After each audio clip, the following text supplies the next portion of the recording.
Busy. Så optager den. Er der en rød plet der? Welcome. Yes. Welcome back to the dungeon. Today we are going to talk about Our inspiration and the stuff we like. This will probably be a little series of different subjects, because this time we're going to talk about games. Hey. Both board games and computer games. Yes, which we play a lot. A lot. Yeah. A lot.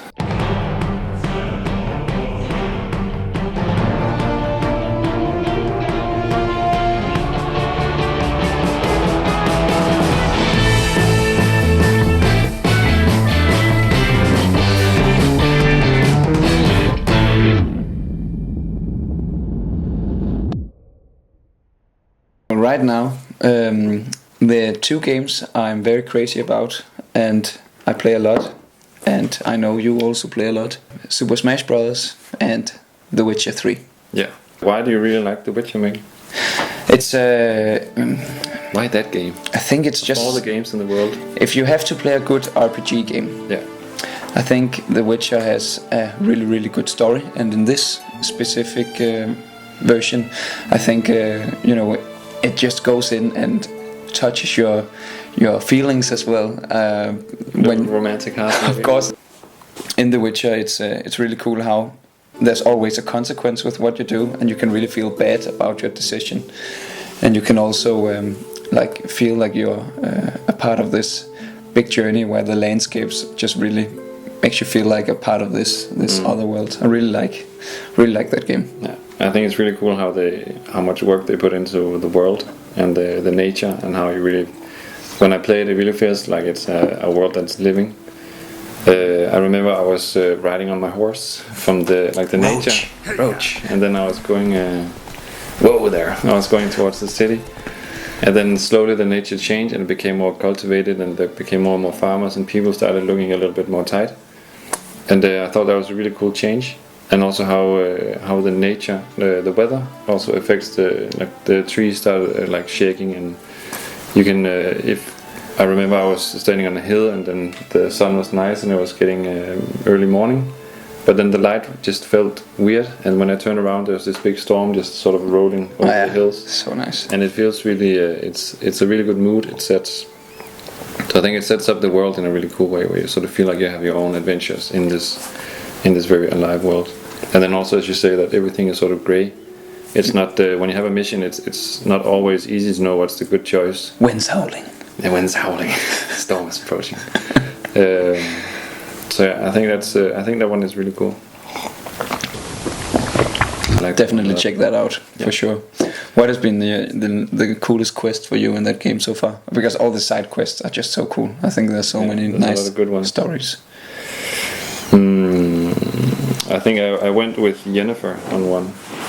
No, actually, the coolest one I had was on Skellige, that you are invited. You're not invited. You are asked by the leader of that island to find his son, because they're trying to figure out who should be the next king, and then you can help either his daughter or his son.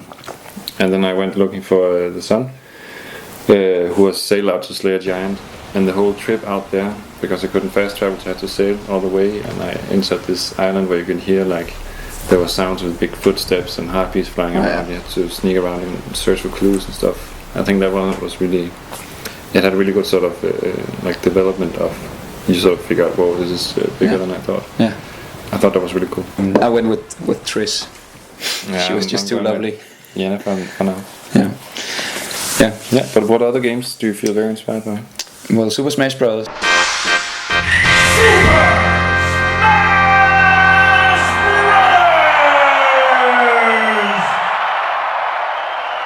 But that's more for because it's so fun. It's competitive, and I never grow tired of it. No, we have the first Super Smash Bros. Up there. And that's where it started. Yeah.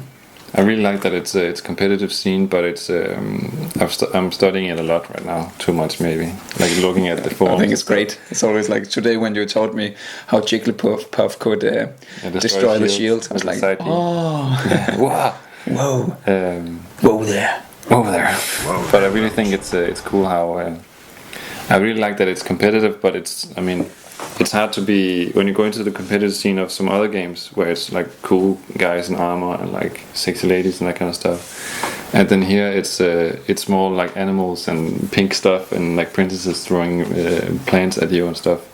It's hard to take it so serious that you sort of there's some irony in it still that I think is really fun. And there's all these characters you love from other games, and they did a good job there. I'm playing Charizard for my main character. And Greninja for me. Yeah, so both Pokemon trainers. Yeah, but what's your other favorite games?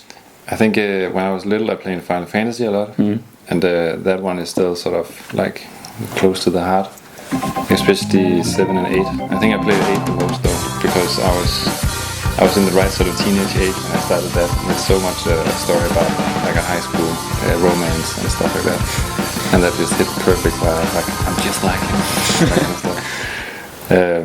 And then Legend of Zelda is always something I'm coming back to, because it just has a really cool adventure feel. I'm currently playing Majora's Mask. And I think the like inside the city is super cool, the way it's built and like how time affects it and stuff like that. I think it's super cool. That's an awesome game. Some 2 other games actually that are important to mention, I think, are Eco and Shadow of the Colossus. Oh yeah, that's nice. That's good atmosphere. Yeah, and I think that one was actually a big inspiration for me to go without dialogue for the reward. Because in that one you have so little story that is told to you. In Eco you just start out being captured because you have horns. Maybe because you have horns you actually don't know. And then you meet this princess and you're trying to get out. Not princess, this white girl. And you're trying to bring her out of the dungeon thing. And you're never really sure exactly why you're doing it, so you're sort of developing your own idea of why you're there. Yeah. And the same for Shadow Colossus, and I think that's really powerful. Yeah. Like the less you show, the more you can sort of develop on it. But of course, there's a balance that you need something underneath to sort of feed on the imagination. So you're sort of like, maybe that's why this happened and this and that and stuff. Yeah. So if we should get into the board games, I think that Dungeons and Dragons, Dungeons and Dragons is probably the big RPG game we've played. Definitely. But I like all pen and paper games are really cool. But or like role playing games in general. Yeah. But I mean, especially at least for me, Dungeons and Dragons is a big one because that's the one I don't think I've tried any of the other ones yet. But that one is a huge inspiration for us for the whole reward universe and stuff. I remember that's the first pitch we did was very inspired from sitting and playing with our friends, and that's sort of, the mix of everyday talking in a fantasy setting, that you are talking as you are as your friends, but you are playing as like big knights and orcs and stuff like that, and that sort of mix is really funny. And that's what we wanted to get in the reward as well. It was really nice to have that group back in the animation workshop. But we're trying to set up a new game. There's gonna be a new game coming up soon. A little group we've put together. That's gonna be so nice. That's gonna be nice. Yeah. I'm looking forward to it. Warhammer. We started playing that as well. That's also something we've done a lot. Sitting and painting. It's like meditating. Especially, I play Skaven, so I have so much I need to paint and collect. So you really need to just put on like an audiobook and just sit and go in nerd mode with it. And what do you play? You play Vampire Counts. So we would be a nice unit if we team up. The Dark Army. Army of Darkness. If the Empire wants to strike, we strike back. That's also a big. The only thing about that is that it's very time demanding. I think I paint all my figures, but I think that also took a year and a half. Just constantly doing that in my spare time, and I also think it lacks the story. That's what I really like about Dungeons and Dragons. It's more based around having some very fun friends, and the intrigues that come in are much more based around how do we do this, and no, you can't do that. Yes, I can. It's very much based around the role playing, the story between the characters and stuff. Warhammer is more like the battle. There's a ton of like lore you can read about. and you can put that in when you're sitting and painting them, and there's a lot of imagination going on in Warhammer. But for story, definitely not World of Warcraft. Dungeons and Dragons is really the king. Yeah. All right. Yeah. But now, if you would like to put down in the comments. Put it down. Put down in the comments. Put down what games you think are very cool and inspiring. Yeah, do share with each others in the comment. It's just good to get inspired and know what's out there. A lot of hidden gems out there. Yeah. Grandia, for example. I haven't heard anyone else playing that actually. Except for me, but I didn't play the first one. The first one is the best in my opinion. Yeah, cool. Because it's always nice to see what other people are playing and why they're good. Yeah. Yeah. Cool. So we hope you were interested in listening to that. Yeah. We'll probably become more. Yeah. And definitely if you like it, let us know as well, because we're probably gonna do more of these inspiration videos. It's fun for us to make. Which people are inspiring us, and what movies and books and stuff. And maybe the guys who are making the games might be seeing this. That would be cool. Yeah.